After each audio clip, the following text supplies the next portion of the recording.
Продовжуємо прямий ефір на телеканалі АТR. Мене звати Олег Борисов. В наступну годину будемо разом з вами працювати, говорювати найактуальніші теми, які стосуються як України, так і світу. Розпочнемо ось з чого. Президент України Петро Порошенко пообіцяв наступного тижня внести на розгляд Верховної Ради законопроект про антикорупційний суд. Про це він сказав сьогодні під час урочистостей з нагоди старту роботи Верховного суду. Давайте послухаємо.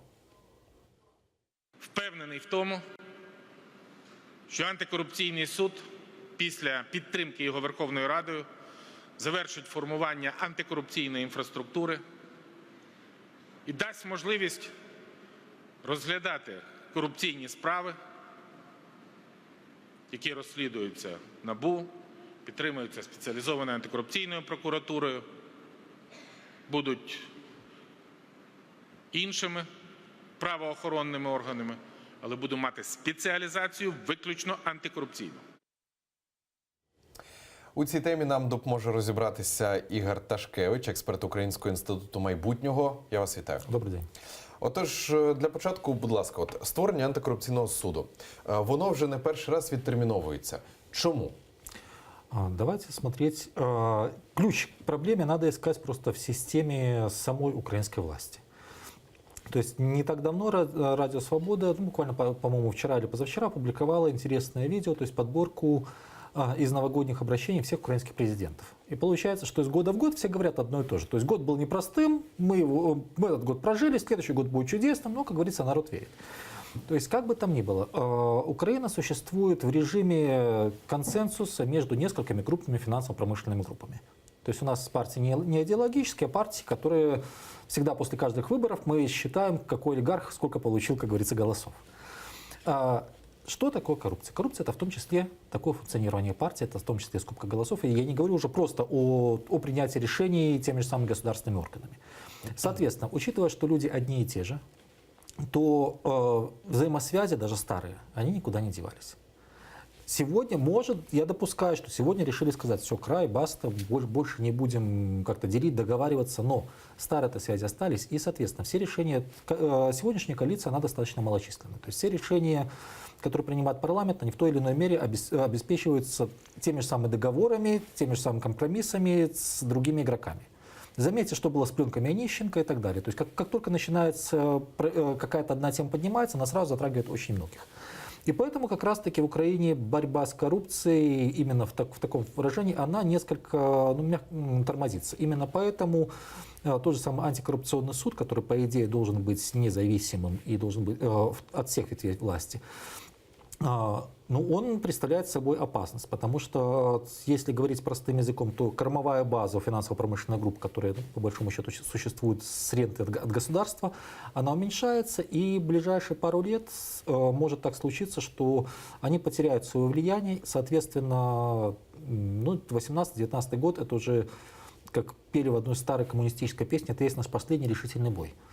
Или они, скажем так, обращают вспять процессы, которые идут, пусть медленно, но идут, или же им конец. Соответственно, да, антикоррупционный суд тормозили. То, что сейчас заявляет президент, с одной стороны, хорошо, что примут, но с другой стороны, вспомним, сколько у нас создавалось ДБР, сколько у нас создавалось НАБУ, в конце концов, сколько у нас создавались остальные органы.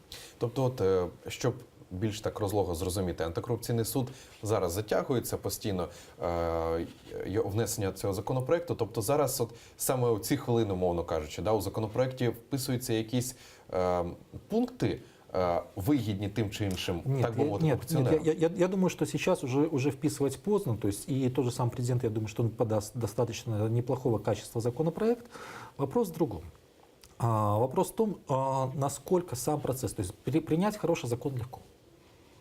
А вот исполнять его, то есть у нас почему-то всегда мы в Украине принимаем законы, а об исполнении не думаем. Еще раз приведу пример с тем же самым Государственным бюро расследований. Если помните, решение о начале его работы было принято несколько лет назад. Потом очень долго искали руководителей, очень долго выбирали. Сейчас идет подбор, в том числе штата, следователей и так далее. Хотя, по идее, ДБР уже сегодня должно было перенять все дела от Генеральной прокуратуры и так далее. То есть ГПУ не должно было остаться следствие.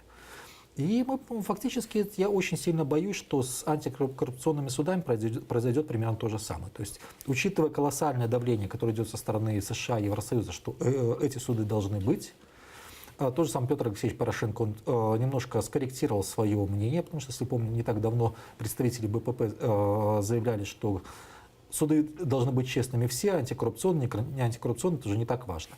Сейчас во главу угла ставится именно антикоррупционный суд, поэтому закон очень может быть, что будет хороший.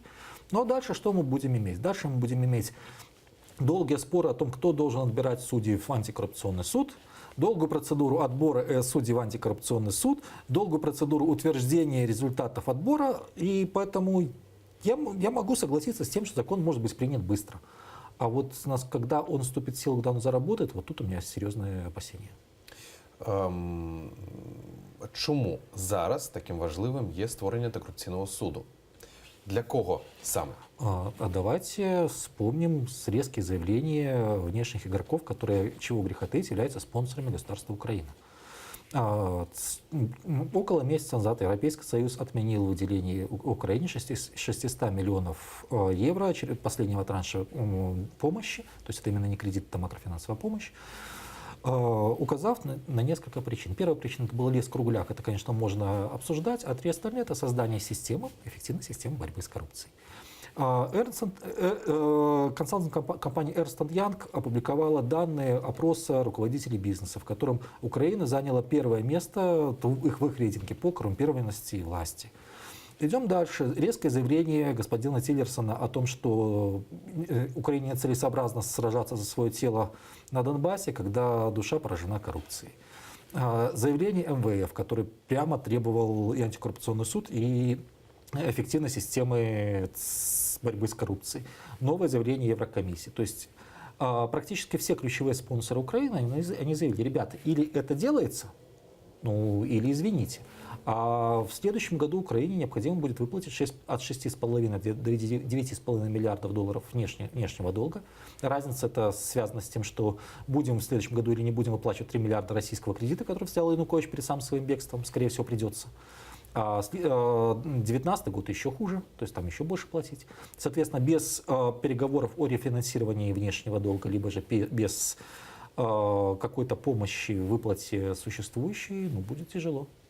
Який має бути механізм створення антикорупційного суду? А я не знаю. То есть механизм, он будет прописан в законе, который собирается внести президент Украины Петр Алексеевич Порошенко. Я не Петр Алексеевич Порошенко, я не знаю, какой там механизм будет прописан. Тоді скажіть, наскільки взагалі реально у сьогоденні, у наших реаліях створити реально незалежний антикоррупционный суд? Создать реально даже, можно даже быстро, но если смотреть интересы сторон, то, еще раз повторю, я очень сомневаюсь, что этот процесс будет быстрым. Ми повернемось до цієї теми, що у нас на прямому телефонному зв'язку Микола Оніщук, міністр юстиції України у 7 та 10 роках. Пане Миколо, я вас вітаю. Доброго дня. Будь ласка, розкажіть, цікава і ваша думка стосовно створення антикорупційного суду і взагалі сподівання, які, можливо, чим саме можете поділитися стосовно цього створення, а потім вже перейдемо більш деталей. Здається, що щодо доцільності створення суду вже дискусія практично завершена, і політичне керівництво країни, і суспільні настрої, і міжнародні зобов'язання все вже, здається, об'єдналось, і перспектива створення суду виглядає доволі реалістичною. Треба мати на увазі, що після 31 грудня цього року суди будуть створюватися, в тому числі, якщо це не відбудеться ще до Нового року, будуть створюватися законом, а не указом президента, навіть за умови, що буде відповідний закон, який буде регулювати порядок створення суду та його діяльності. Ще розкажіть, будь ласка, наступне. Повторю питання, те ж саме, яке я поставив гостю в нашій студії, наскільки зараз є реальним створення антикорупційного суду незалежним? Насправді, та версія, яка вже є в парламенті, ви знаєте, що вона не була схвалена, але принаймні там закладені певні підвалини. Гарантіями незалежності суду є особливий порядок формування власне його складу, тобто добору суддів корупційного суду. Сьогодні можна та гарантії їх незалежності в частині, наприклад, притягнення до відповідальності, майнового стану, безпеки тощо. За всіх умов очевидно, що це буде, по-перше, конкурсна процедура. По-друге, що ця процедура буде здійснюватися Вищою кваліфікаційною комісією або спеціально утвореним для цього органом. По-третє, що кандидати на посади суддів, до них будуть висуватися особливі вимоги в частині доброчесності, віку, професійного стажу. І також вони будуть, можливо, на більш вищому рівні забезпечені створені умови для безпеки їхньої діяльності, що стосується охорони їх та їхніх сімей. Звісно, річ, що складно говорити про якусь абсолютну незалежність. Разом з тим, оскільки це буде окремий суд, і стосовно нього буде ухвалений окремий закон, то саме закон може і повинен передбачати оці всі складові гарантії, додаткові гарантії з метою забезпечення їх незалежності. Крім того, треба мати на увазі, що сторонами, зокрема стороною звинувачення у цьому суді, будуть лише органи антикорупційна прокуратура. Тобто сьогодні і НАБУ, тобто орган досудового розслідування і антикорупційна прокуратура, якби створюють позитивне враження щодо того, що обвинувачення, які ними пред'являються, мають бути ґрунтованими і мати на меті притягнення корупціонерів до відповідальності. Пане Миколо, а от на вашу думку, який має бути механізм створення антикорупційного суду? Правильний механізм? Найбільш правильні механізми – це механізми, які забезпечують, по-перше, прозорість конкурсу і відповідні вимоги до кандидатів на посади суддів. На мій погляд, однією із суттєвих вимог повинна бути вимога щодо віку. І очевидно, що це мають бути кандидати на посади суддів не менше, ніж 35, я б ввів би таку віковий ценз. По-друге, це, як власне, наприклад, це передбачено для суддів Конституційного суду, це повинна бути бездоганна, професійна і суспільна репутація цих людей. Вона встановлюється через доброчесність їх поведінки, через доброчесність їх майнового стану, статків.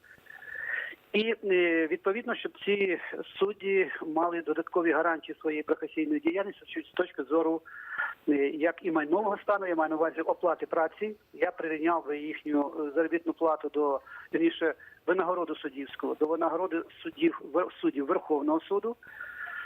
І останній аргумент, вірніше, останнє положення, можливо, це додаткові заходи забезпечення особистої безпеки їх та їхніх сімей. Власне, це основні критерії. Тобто, щодо добору суддів повинні бути застосовані інші умови, ніж загальний порядок, який сьогодні існує добору суддів. От хто саме має обирати суддів?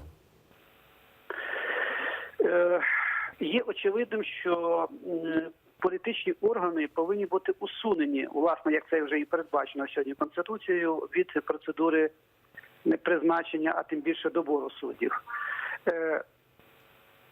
Є два варіанти. Або це буде робити Вища кваліфікаційна комісія, яка проводила конкурс до Верховного суду і, власне, незабаром буде проводити конкурс до суду з інтелектуальної власності, і вона має досвід проведення цих заходів. Або ж це буде утворений окремий спеціальний орган, що називається ad hoc, для проведення добору суддів антикорупційного суду. Дискутивна тема, оскільки під час проведення конкурсу, хоча загалом оцінку ця процедура отримала позитивну, разом з тим, як ми знаємо, громадськість не завжди поділяє таку точку зору. І ще таке питання до вас хочу поставити. От вчора у нас в ефірі Дар'я Каленюк, це виконавчий директор Центру протидії корупції, вона сказала, що і може бути таке, що, якщо банально кажучи, то, за приклад взяти Печерський районний суд, то там згодом може просто зміниться лише табличка на антикорупційний суд України. От це вона так, образно кажучи, сказала. Але все ж таки, наскільки таке можливо, на вашу думку, і наскільки можна реально довіряти ось цьому законопроекту і подальшому вже закону про антикорупційний суд? Ви знаєте, я не поділяю тут такі сумніви. Насправді, тут важливою відмінністю є те, що антикорупційний суд Він є судом першої інстанції, і хоча це вищий суд.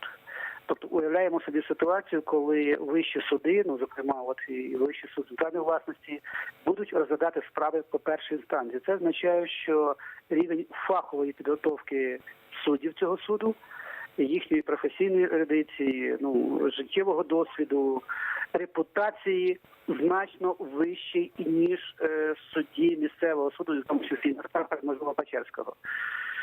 Це по-перше. По-друге, як ми вже говорили, для цих суддів на них буде лежати значно, до їхньої діяльності значно більше суспільної уваги.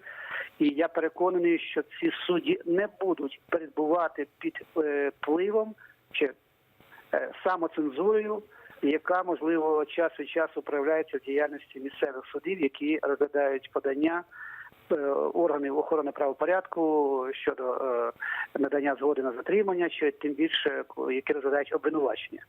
Тобто я впевнений, що цей суд значно підніме рівень довіри до і покращить якість розгляду антикорупційних справ. Дякую вам дуже за те, що долучилися до нашого ефіру, пане Микола. Микола Оніщук, міністр юстиції України, у 7-10 роках був на прямому зв'язку з нашою студією. Нагадаю, у студії зараз спілкуємося з Ігорем Ташкевичем, це експерт Українського інституту майбутнього. Отже, пане Ігоре, перейдемо ще до однієї теми. Маємо таку статистику, і від неї вже відведемось до наступного питання. От переважна більшість українців не вірить в успішність реформ. Переконані в успіху лише 5%. Ще 22% загалом мають віру, проте з певними сумнівами. 27% вже не вірять, проте частка надій ще є. А 40% не вірять в успіх реформ зовсім. При тому минулого року зовсім зневірених було менше – 28%. Це дані дослідження опублікував фонд демократичні ініціативи імені Ілька Кучерєва. От питання до вас наступного характеру. Чому ось так спочатку? Перше питання таке, чому взагалі от таке зневірення йде від людей? Ну, это, во-первых, есть несколько, ну, если можно так сказать, причин. Одна – это, естественно, непоследовательность действий власти и несоответствие ожиданиям населения, потому что мы проводили социологическое исследование у нас в Украинском институте будущего еще год назад, и уже тогда зафиксировали, что практически все государственные институты, кроме армии, они ушли в отрицательные рейтинги доверия. То есть на фоне, когда ты не веришь тому, кто эти реформы должен проводить, ну, извините, мягко говоря, смешно, что ты будешь верить в успех реформ. А второй очень важный аспект – это само состояние украинского общества. Давайте смотреть на то, что мы ожидаем в будущем от реформ и от власти. То есть мы почему-то всегда ждем, что вот придет какой-то Господь Бог, политический лидер, там, пророк и так далее, он выведет. Заметьте, как называются в Украине политические партии. Они называются именем кого-то. То есть они не называются там, партией там, христианской демократии, либеральной демократии. Нет. У нас есть партии имени живого президента, партии имени живого бывшего премьера, партии имени, скажем так, просто живого политика. Но не хватает только такого, как бы сказать, бюста в бронзе еще отлить. Соответственно, один человек – это не есть воплощением какой-то идеологии, какой-то цели, какой-то чего. То есть это партия, которая просто, судя по ее названию, должна делать то, что скажет этот человек. Это второй аспект. И, увы, население голосует за такие партии. А третий, хорошо, не верит в успех реформ. Каких? То есть вот ключевой вопрос – это, господа, а что мы строим? То есть реформа – это изменение формы, это создание чего-то нового. Хорошо, ну старое мы как-то будем менять, что новое мы делаем? И вот тут вот ответ на вопрос, чем будет Украина через 5, 7, 10 лет, увы, ответа нету. Потому что у каждого из людей ожидания своего, потому что одни воспринимают под реформой, что дайте мне еще 10 тысяч к пенсии. Другие под реформу воспринимают, скажем так, какую-то систему государственного строя. Третьи еще что-то. Естественно, что всем мил не будешь, поэтому, само собой, что разочарование. Ось продовжуючи ту інформацію, от ієрархія найважливіших для українців реформ вже 3 роки поспіль залишається стабільною. Найважливішою є антикорупційна реформа, так вважають майже 60% населення. Далі за рівнем значущості йдуть реформа сфери охорони здоров'я – 44%. Наступні пенсійна реформа та реформа системи соціального захисту і реформа органів правопорядку. Так вважають 34% населення. Люстрацію чиновників найголовнішою вважають 21%. Реформа армії та зміцнення обороноздатності на першому місці для 20% опитаних. Проте з усіх цих відносно успішними були визнані лише пенсійна реформа, так вважають 9% учасників опитування. Освітня реформа має 5%, і так само 5% людей думають, що реформування армії успішне. При цьому 77% сказали, що в країні немає жодної успішної реформи. От на вашу думку, яка з реформ, проведених урядом, нині є найбільш успішною? Но я не считаю, что хотя бы одна из реформ в Украине закончена. То есть они идут в процессе, потому что если посмотреть то, что сделали с пенсионной системой, да, это переходное положение, которое существенно облегчает давление на пенсионный фонд, но с другой стороны оно не решает ключевой задачи, потому что в Украине в ближайшие 10 лет будет выходить на пенсию, скажем так, самое многочисленное поколение, им на смену будет приходить самое малочисленное. Солидарная пенсионная система в том виде, в каком она есть, это означает, что вот вы, я, платя налоги, мы на пенсию можем не рассчитывать, потому что государство все равно ее не сможет обеспечить. Работников слишком мало. Потому что, чтобы обеспечить такую армию пенсионеров, надо или больше забирать у работников, тогда работники все уедут, или если не забирать у работников, тогда пенсионеры будут умирать с голоду. Ну, или забирать из экономики деньги. То есть сегодня такое половинчатое решение. Вроде бы за счет стажа мы немножко, не говоря о том, что повышаем пенсионный возраст, мы вроде бы немножко повышаем, вот, и забираем деньги, которые могли бы идти на развитие экономики. То есть это тоже половинчатая реформа. Реформа образования, ну, я считаю, что с точки зрения концепции это одна из хороших вещей, но просто вопрос в том, что, еще раз повторяю, что закон хороший принять легко, выполнить его трудно. И тут мы как раз-таки опираемся в то, насколько в рамках вот этого закона будут подготовлены новые учителя, насколько будут изменены программы. В конце концов, насколько произойдет оптимизация количества школ. Потому что я более чем уверен, что через год начнутся массовые протесты, крик, вой на улицах, что закрывают наши школы. При том, что никто не задается себе вопросом о том, что, условно говоря, сеть школ, она создавалась под демографическую ситуацию, грубо говоря, с 70-85 года. Зараз у нас змінилося. А сейчас у нас изменилось. И там, где было мало детей, сейчас их, наоборот, много. Там, где было много в свое время, в каких-нибудь там селах, там сейчас не могут наскрести класса одного. В результате те же самые дети, которые учатся в такой школе, они не получают ни хорошего образования, ничего. А денег на одного ученика тратится в разы больше.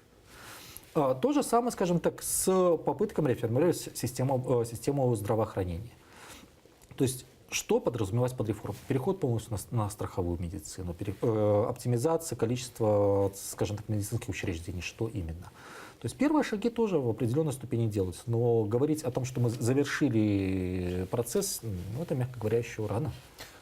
От знову ж таки, порівнюючи з Польщею, да, яка переживала схожий період стосовно реформ. От скільки в порівнянні з Польщею треба Україні років, щоб вже ми, українці, всі відчули на собі якісь от зміни у кращу сторону? Звісно. Понимаете, самое неприятное, вот если сравнивать с той же самой Польшей и так далее, я в начале передачи привел, скажем так, пример ролик выступления украинских президентов. Наше общество ждет результатов сразу. Я помню, еще в 2014 году я писал, что, ребята, будет плохо. И что в лучшем случае немножко стабилизируется ситуация через 3-4 года, то есть после 2014, соответственно, сейчас.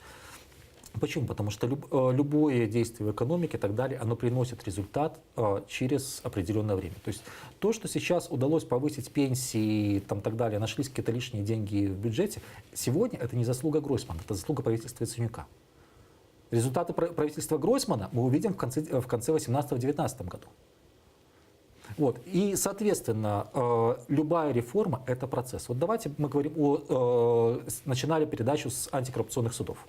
Что такое процесс? Допустим, сегодня быстро принимаем решение о суде за неделю. Дальше у нас необходимо создать орган, который будет отбирать судей. То есть выбрать тех, кто будет отбирать. Это как минимум 3 месяца. Дальше выясняется, что на этот орган нет денег в бюджете. Изменение бюджета – это еще месяц. Потом конкурс по выбору судей. Это как минимум 3 месяца на подачу заявлений. Потом еще как минимум 3-4 месяца на проверку этих людей и так далее на конкурс.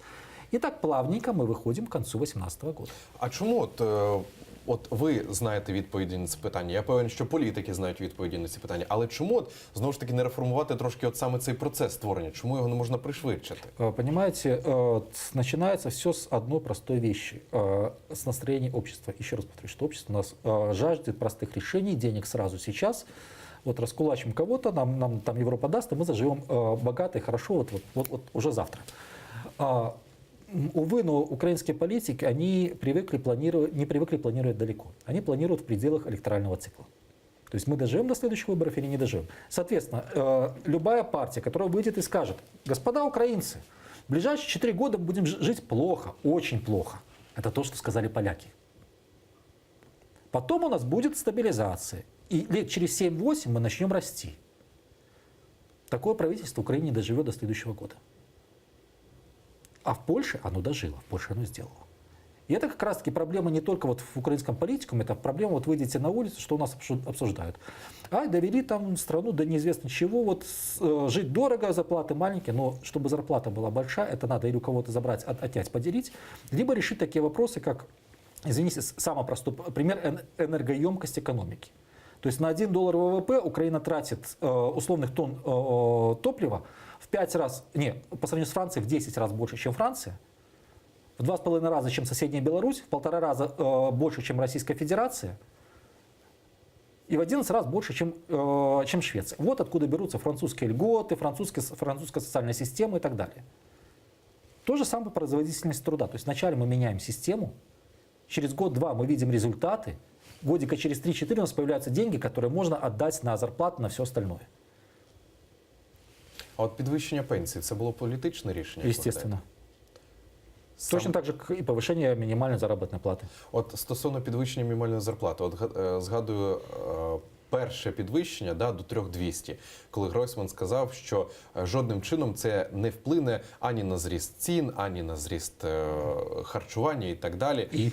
Але ми бачимо, що знову ж таки все підскочило разом з мінімалкою. Зараз анонсується знову ж таки підвищення, закладено точніше, підвищення мінімальної зарплати.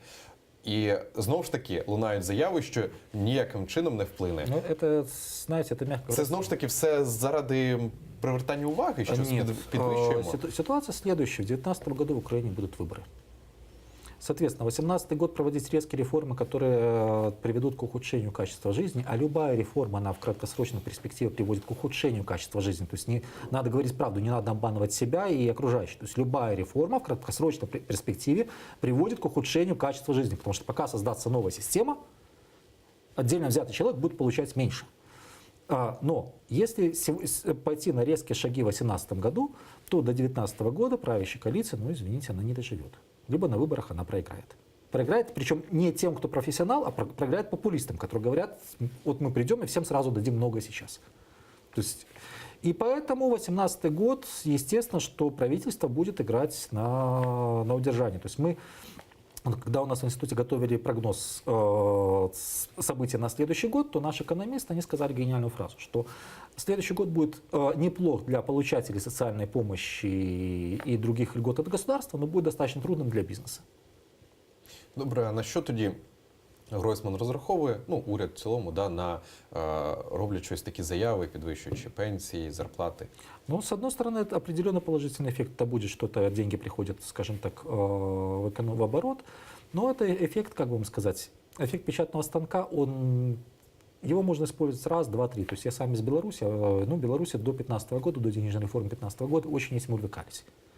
В результате, если брать обесценивание белорусского рубля, то это, и учитывая все деноминации, то, если не ошибаюсь, то 167 тысяч раз. Это так, к слову. Я имею в виду с 91 года. Поэтому, мне очень больно и очень неприятно, что украинское правительство решило поиграться, в белорусский алгоритм. То есть на протяжении года, на кратковременную перспективу это может дать эффект. То есть, потому что инфляция навсегда включается чуть позднее. Ты закинул деньги, люди первый месяц походили, сказали: ой, как хорошо, мы больше получили, но цены догонят месяца через 2, через 3. А через 2, через 3 можно еще раз включить печатный станок. А потом смотришь, если нормально вышел на выборы, тогда уже, я очень надеюсь, что хотя бы тогда вспомнишь, что надо реформировать страну.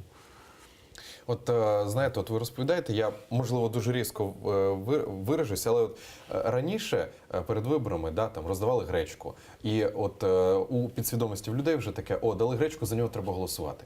От десь от ви сказали, я провів таку собі паралель. Да. Типу, от людям піднімають зарплати Это зараз, гречка.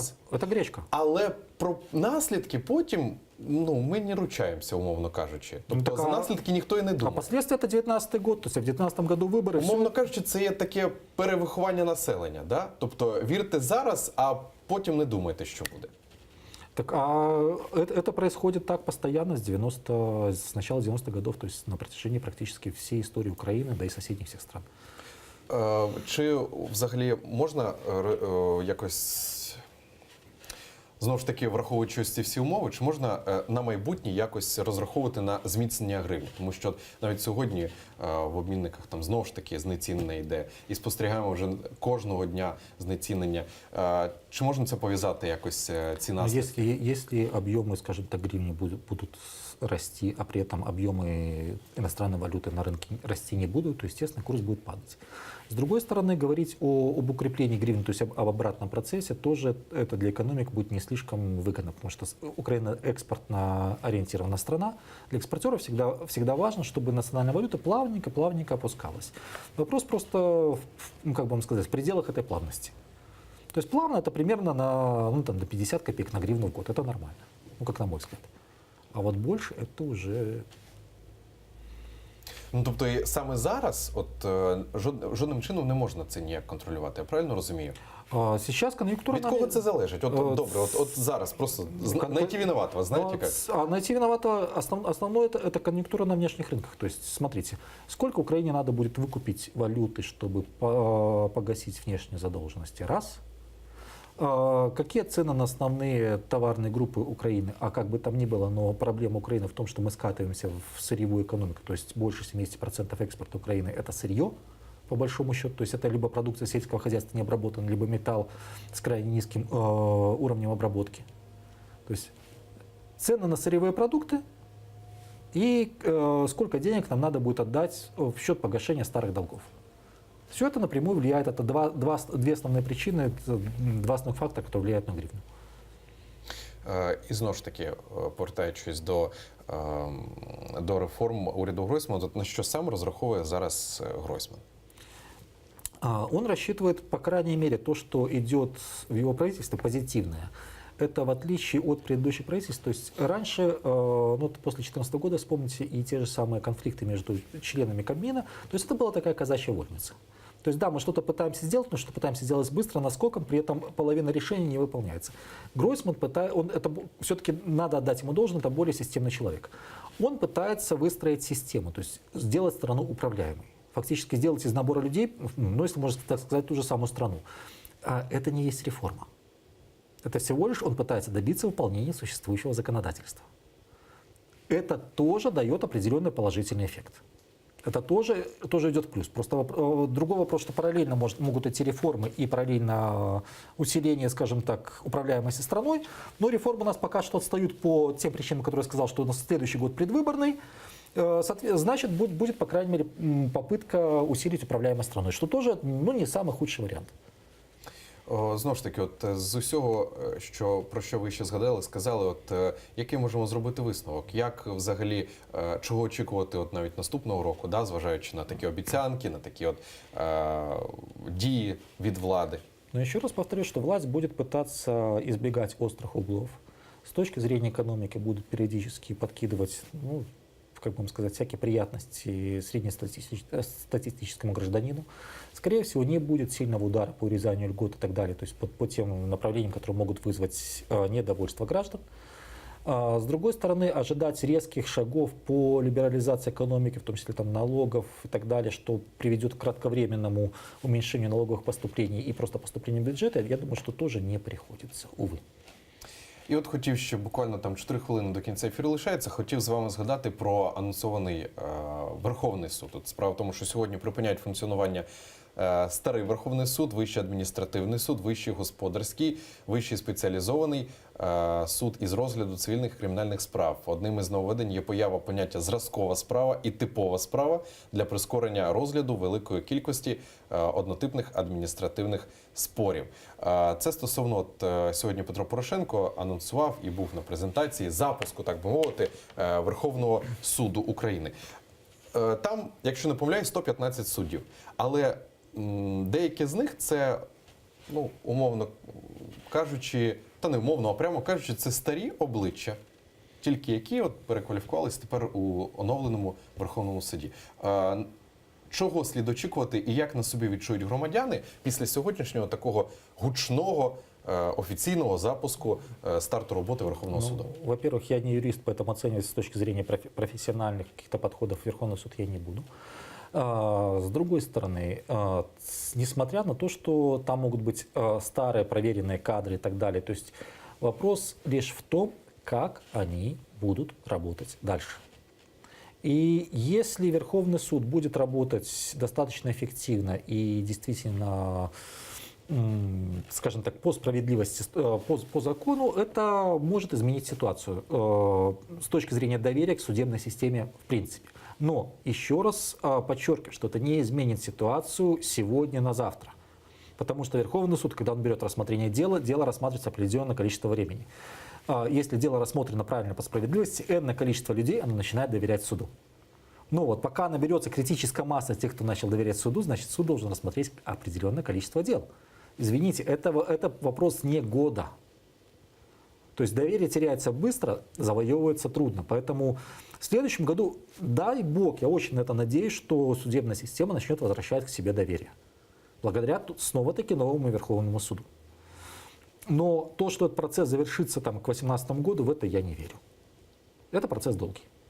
Ну, приблизно скільки років? Ну так, ну, я не знаю, это гадание на кофейной гуще, снова-таки зависит от количества дел, зависит от того, насколько действительно непредвзятое будет отношение. Но я надеюсь, что годика за 2 можно будет выйти на то, что Верховный суд будет и как следствие судебной системы будут восприниматься украинцами как та ветвь власти, которой можно доверять. Але все ж таки і враховуючи на це, можно повернути довіру? Як до судової? Так, всегда можно вернуть доверие. Другое дело, что и доверие политикам, и доверие власти. Другое дело, что это последовательная системная работа. Причем первые месяцы, первые годы ты работаешь в условиях крайнего недоверия со стороны общества, ты его потерял. Но несмотря на это, ты последовательно говоришь правду, делаешь, тогда ты можешь вернуть себе доверие. Дуже дякую вам за коментарі. Ігор Ташкевич, експерт Українського інституту майбутнього, був гостем цієї години у нашій студії. Вже повернемось до цієї студії за 20 хвилин. Будемо так само спілкуватись на актуальніші теми, які стосуються як України, так і світу. А вже за 5 хвилин в ефірі телеканалу АТР новини «Заман». Залишайтесь з нами.